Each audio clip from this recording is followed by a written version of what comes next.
ज्योतीचा प्रकाश गेला, झाली जीवाची लागी. भीमा पाठी या जगात आता पाली उरलेला नाही.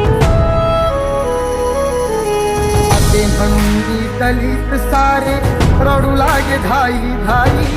चैत्यभूमीच्या ठिकाणी अश्रू गंगे सवे नयनी वाही.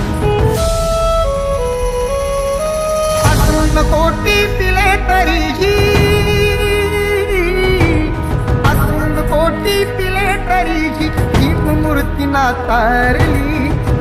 काळाने भीमरायांची प्राणज्योत ती चोरली.